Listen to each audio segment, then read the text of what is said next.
What's up guys, Highland Archer here with some Warhammer 2 action content. Thanks so much for finding my video. I'm sure you only found it at the end of your 48-hour YouTube ether rabbit hole binge watch if you're anything like me. But nonetheless, just wanted to say thanks for finding my video, giving me a shout, giving me a watch.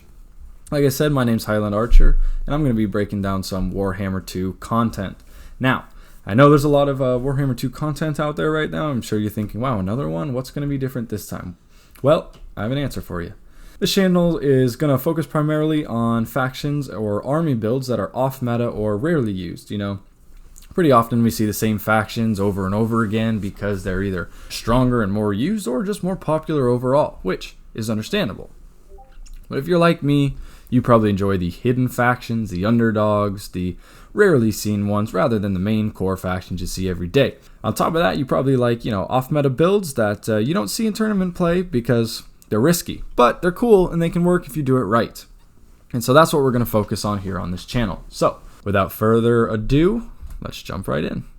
Alright, so here's the overview, Beastmen versus Dark Elves. I'm sure that you saw the unit cards in the preview screen, so I won't spend too much time going over that. Just make note of the fact that the Dark Elves have some pretty elite infantry here. I know the Black Ark Corsairs and Witch Elves are considered good, maybe not elite, but when compared to Beastmen infantry, who have no armor, no leadership, pretty much just numbers, they're going to mulch through that pretty easily. So, this is a great pick by the Dark Elf player. In order to counteract this, I decided to take these Gore Herds here and rank them up to rank 9. So you can see that they have 39 melee attack, 44 melee defense, and 77 leadership, which is pretty good for 800 gold. Of course, that doesn't overcome 15 armor. But that's why we have these Chaos Spawn. Now these Chaos Spawn do have poison, which will lower the enemy's melee attack. And I'm hoping that with the Minotaurs will help balance things out. So, let's get this underway. So right off the bat, the Cygor does have 400 range, so if you deploy him right at the front of the line, he'll be able to start getting shots off immediately without having to wait or let the enemy reposition. So as you can see, first shot, going to take out a model of these Cold One Knights here. No chance at dodging that one. And as they get into position, they're going to keep taking some Cygor fire. As you can see, that Cygor, for 1600 gold, you're getting basically a giant mixed with an artillery unit. It's really, really excellent value for the Beastmen, and it forces the enemy to come to you, which is huge. If you don't want to, play the skirmish mobility game, which is often pretty much what's expected from the Beastmen. So right off the bat, these two elite units right here are going to get mulched. Cygor's already up to 25 kills, which is already pretty good. But the main killing power is not in that infantry. It's going to be in these chariots here and these Cold One Knights, which are flanking because, well, I didn't bring anything to catch them. And that was my fault. Scourge Runner chariots are pretty much on the meta right now, and so not being able to catch them is really going to hurt me. So we've got Loki here getting a great breath off, and we're just going to dive right into the infantry fight. No other choice but to get right in. So the Cygor is going to be taking some pot shots at these Scourge Runners. You'll see a direct hit, takes off maybe 15%, doesn't even drop a model. So those Scourge Runners, very, very strong, going to be a huge thorn in the side of this Beastman army. Meanwhile, we got the Chaos Spawn that are going to dive right in with these Golden Gore Herd right up here to help support. So you're going to get that poison plus that great leadership and melee defense of the Gore Herd. And with the Minotaurs, they are just going to absolutely truck this Dark Elf offense. Unfortunately, over in the corner, you have the real killing power. So you've got the Dragon and the two Scourge Runners, and they're going to be just tearing it up back here. The problem with Malagor, he's a really great spellcaster, but he is really squishy. I mean, 15 armor, 45 melee defense, if that dragon decides to land on him, he's going to be in trouble. So if you zoom out a little bit, you'll see that the Beastmen are absolutely crushing this outside engagement. It looks great for the Beastmen. However, we've got 3 full health Cold One Knight units, a full dragon, and 2 pretty much full Scourge Runner chariots that haven't even lost a model. And that's where the real threat comes in. So we've sent the Poison Warhounds to try and screen out these Scourge Runner chariots, see if we can't get them away. Meanwhile, Loki is just destroying these Minotaurs. And so at this point, I thought, hey, I've got the artillery, I've got the ranged advantage, why don't I bring everything back to me? And so that's what we did. We're going to reform the line here, try and catch these Cold One Knights before they can get in there and really start getting some damage. Now the thing with the Cold One Knights, unfortunately, is there isn't really a great target for them. These guys are anti-large. They're great for taking out other cav or monsters. Unfortunately, the only large targets I really have, aside from the Cygor, are the Minotaurs, and the Minotaurs are going to give it just as good as they can get it. So these Cold One Knights are just going to go for a full frontal, that's what she said, and trek these Gore Herds. Now, Malagor's going to send some spells in, and these Cold One Knights are going to start taking some serious damage. But here's where everything starts to go south. And this is where I wasn't paying attention. Watch that Burning Head absolutely wreck my entire army. We just went from a full line to nothing. If you want to see those kills, look at that.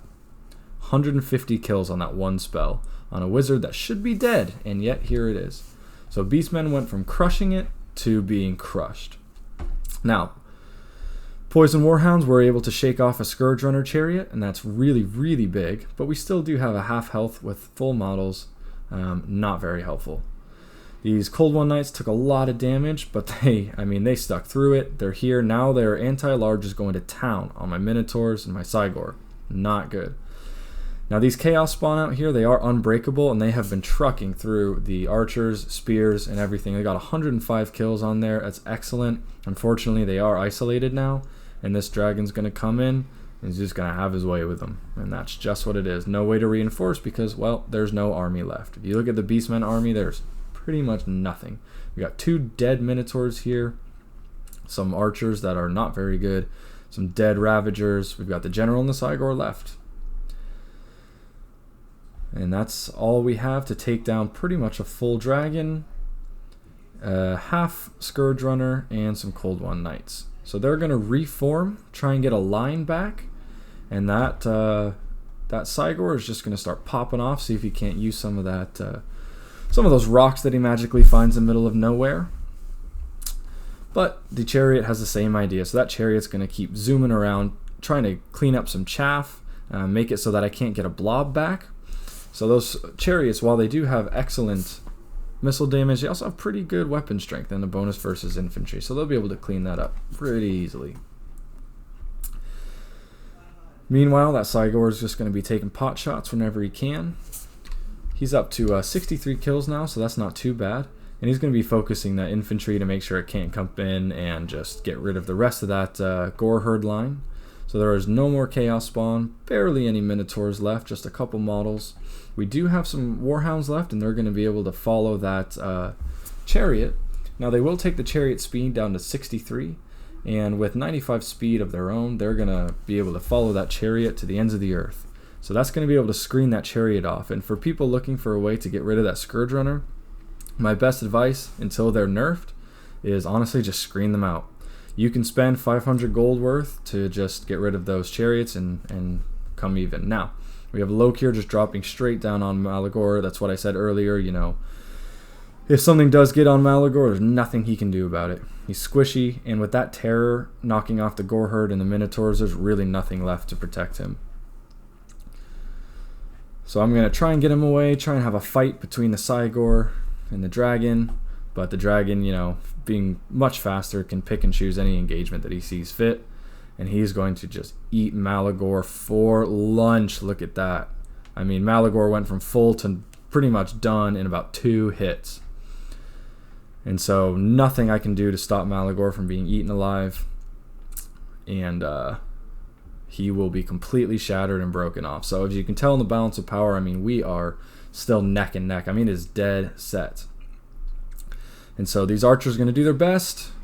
That Cygor is going to do their best. But with that terror and that weapon strength, that dragon is just going to have his way. However, back to the Blackhorns Ravagers, okay? Secret weapon. These guys have 85 kills, still have 38 models. They're being able to take out these Black Ark Corsairs. And you'll notice everything else on the battlefield has shattered. So it is just Lokir.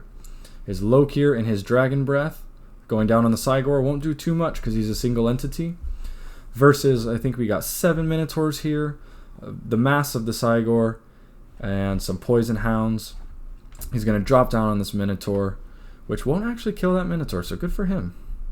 Real tanky guy. And we're going to send everything we have onto Lokir. See if we can't duke this one out.